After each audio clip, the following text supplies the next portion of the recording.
Recently US और Israel ने Iran की कुछ इंपॉर्टेंट साइट्स पे बहुत ही ज्यादा अग्रेसिवली अटैक्स किए हैं। रिपोर्ट्स के मुताबिक ईरान के सुप्रीम लीडर का ऑफिस और प्रेसिडेंट का ऑफिस भी टारगेट हुआ और साथ ही मिलिट्री बेसिस पर भी स्ट्राइक्स की गई।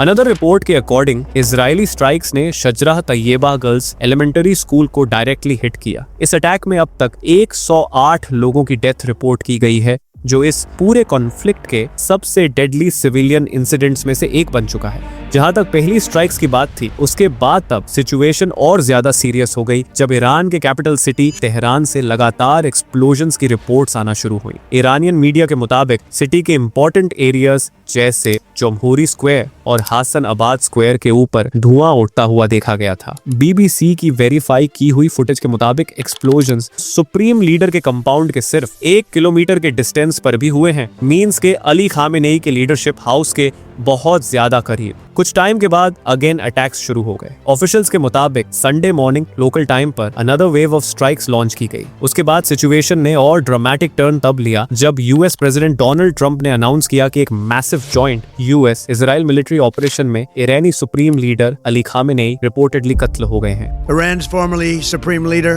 Ayatollah Khamenei is dead. Reports में यह भी क्लेम किया गया कि अराउंड 40 ईरानियन ऑफिशियल्स भी स्ट्राइक्स में शहीद हो गए हैं। पहले तो यह न्यूज मुझे फेक लगी, लेकिन इतने में ही ईरानियन स्टेट मीडिया की तरफ से यह रिपोर्ट आई।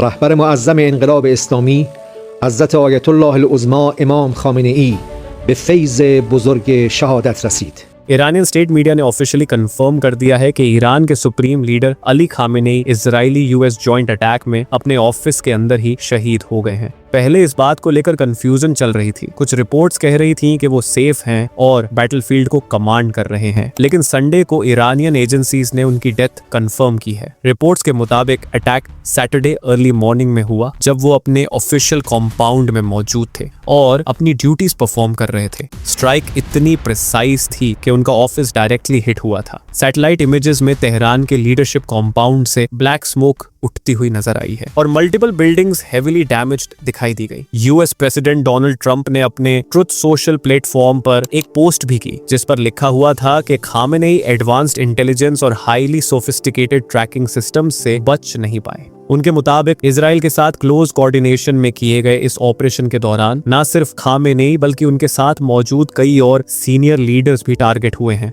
ट्रंप ने अपनी पोस्ट में यह भी कहा कि यह मोमेंट ईरानियन लोगों के लिए अपना मुल्क वापस लेने का सबसे बड़ा मौका हो सकता है। वैसे ट्रंप को बाकी मुल्कों की इतनी टेंशन क्यों हो रही है वो तो हम आगे देखेंगे, लेकिन उसके साथ साथ हम यूएस की अपनी हालत भी देखेंगे कि यूनाइटेड स्टेट्स में बहुत ज्यादा डेमोक्रेसी है। ये एक बहुत ही इमोशनल वीडियो सामने आई है जहां एक ईरानी न्यूज एंकर लाइव टेलीविजन पर अली खामेनेई की डेथ की खबर सुनाते हुए अपने जज्बात पर कंट्रोल नहीं रख सका और ऊंची आवाज में रोना शुरू कर देता है।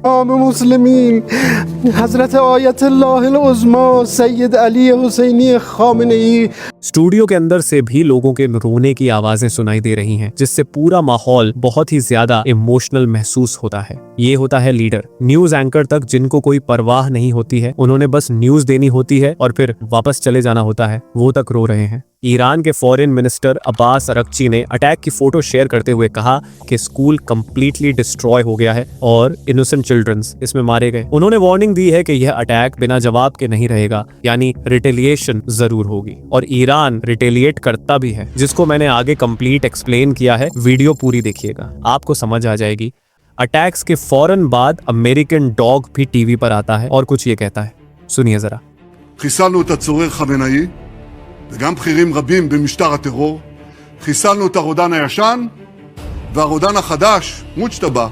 अच्छा यार, जब ईरान पर अटैक्स हो रहे थे तो इस दौरान ईरान ने भी बहुत जबरदस्त रिटेलिएटरी स्ट्राइक्स की। ये स्ट्राइक्स उन मल्टीपल कंट्रीज पर हुई हैं जहां thousands of US troops middle east में डिप्लॉयड हैं, खासकर गल्फ अरब स्टेट्स में। सबसे नोटेबल टारगेट बना है बहरीन, जहां यूएस नेवी का 5th फ्लीट और US naval forces central command headquarters का बेस है। इस वीडियो फुटेज में क्लियरली देखा जा सकता है कि कोस्ट के पास से बहुत ज्यादा ग्रे और थिक स्मोक उठी है और सायरन्स कंटिन्यूअसली बज रहे थे।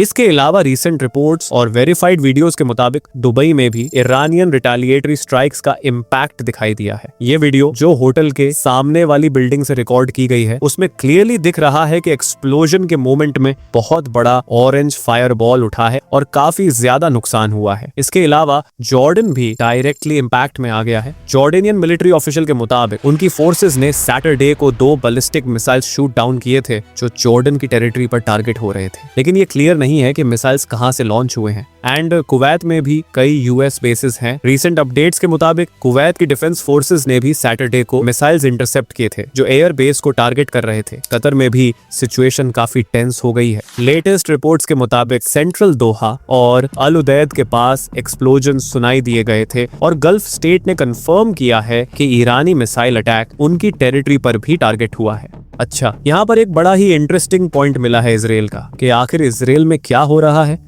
फिलहाल तो भाई छुपने का काम चल रहा है। इनकी यही स्ट्रैटेजी है, अटैक करो और फिर शेल्टर्स में जाके बैठे रहो। इतनी हिम्मत नहीं है इनमें कि ये ओपनली फ्रंट पे आए और फेस करें। ये बात तो माननी पड़ेगी कि ईरान से जाहिल नेतन्याहू डरता तो जरूर है, और डरे भी क्यों ना, क्योंकि ईरान ने खुलेआम कहा था कि अगर इजराइल को कोई डिस्ट्रॉय करेगा तो वो सिर्फ ईरान होगा। ईरान सुप्रीम लीडर आयतोल्ला खामेनेई अब ऑफिशियल अपडेट्स के मुताबिक इजराइल में साइरन्स कंटिन्यूअसली बज रहे हैं अक्रॉस द कंट्री, वार्निंग के लिए कि ईरान रिटेलिएटरी मिसाइल अटैक्स जरूर कर सकता है। इजराइल की मिलिट्री ने स्टेट ऑफ इमरजेंसी डिक्लेयर कर दी है और कह रहे हैं कि multiple rounds of missiles Iran ने लॉन्च किए हैं और Israel air force continuously intercept कर रही है। सिविलियंस ने मेजर सिटीज जैसे यरूशलेम, टेल अवीव और हाइफा में इमरजेंसी शेल्टर्स की तरफ भागकर शिफ्ट होना शुरू कर दिया है। बीचेस, बोर्ड वॉक्स और हॉस्पिटल्स ऑलमोस्ट खाली हो गए हैं और ये देख लें, लोग अंडरग्राउंड पार्किंग लॉट्स और ओवरपासेस में प्रोटेक्शन लेने लग पड़े हैं। फोटोज और वीडियोस में क्लियरली देखा जा सकता है कि मेन, विमेन और चिल्ड्रंस शेल्टर्स ढूंढ रहे हैं और हर जगह पैनिक और इमरजेंसी का माहौल है। यही होता है जब आप अपने फादर के साथ मिलकर ग्रैंडफादर पर अटैक करते हैं। By the way, nice joke. इसके अलावा जो सबसे शॉकिंग चीज हुई है वह यह है, इस कन्फ्लिक्ट के चलते कम से कम 8 countries like Iran, Israel, Jordan, Qatar, Bahrain, Kuwait, UAE और इराक ने भी अपना एयर स्पेस क्लोज कर दिया है। ईरान के सीनियर ऑफिशियल ने अल जजीरा को बताया है कि अब मिडिल ईस्ट में सारे अमेरिकन और इजरायली एसेट्स टारगेट बन गए हैं। अब कोई रेड लाइन नहीं है, सब पॉसिबल है। मिडिल ईस्ट हिस्टोरिकली यूरोप और एशिया के बीच का मेजर फ्लाइट रूट है और रशिया यूक्रेन कॉन्फ्लिक्ट के वजह से ऑलरेडी एयर स्पेस रिस्ट्रिक्टेड है, इसलिए अब ग्लोबल एविएशन हेवीली अफेक्टेड हो गई है। कुछ स्टैटिस्टिक्स के मुताबिक 24% फ्लाइट्स मिडिल ईस्ट के लिए सैटरडे को कैंसिल हुई हैं। कतर और इजराइल के लिए नियरली 50% और कुवैत के लिए 28% फ्लाइट्स कैंसिल हुई हैं। वैसे एक बात सोचने वाली है कि अमेरिका को किसने हक दिया है कि वो किसी दूसरे कंट्री में डेमोक्रेसी लाए? लीडर्स को असैसिनेट करना, इनोसेंट लोगों को मारना और अपने डोमेस्टिक प्रॉब्लम्स और फेलियर्स को छुपाने के लिए वॉर स्टार्ट करना, ये टोटली इलीगल और इमोरल है।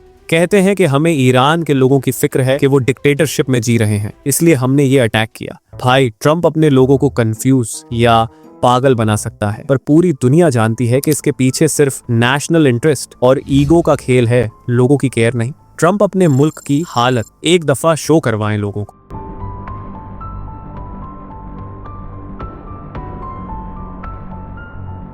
आपको पता है कि अमेरिका पर $38 ट्रिलियन से भी ज्यादा डेब्ट हो चुका है और यह बिल्कुल 100% रियल बात है कि बहुत जल्द अमेरिका की मार्केट बहुत बुरी तरह कोलैप्स होने वाली है। ईरान ना झुका है, ना ही कभी झुकेगा। हिस्ट्री में ईरान ने बार बार अमेरिका के हर एग्रेसिव अटेम्प्ट को काउंटर किया है और इसराइल पिछले कॉन्फ्लिक्ट में ईरान ने उसको कितनी बुरी तरह से डिफीट किया था, शायद वो भूल गए हैं। एंड में बस इतना समझ लो कि कोई भी कंट्री चाहे कितना भी पावरफुल क्यों ना हो, दूसरे नेशंस के लोगों की जान और उनकी सॉवरेनिटी को वायलेट करने का हक नहीं रखता। डेमोक्रेसी का मतलब सिर्फ कंट्रोल और पावर नहीं है, बल्कि रिस्पेक्ट, जस्टिस और ह्यूमैनिटी भी है। जब तक ये प्रिंसिपल्स फॉलो नहीं होंगे, तब तक ये कॉन्फ्लिक्ट्स और इंस्टेबिलिटी बढ़ती रहेगी।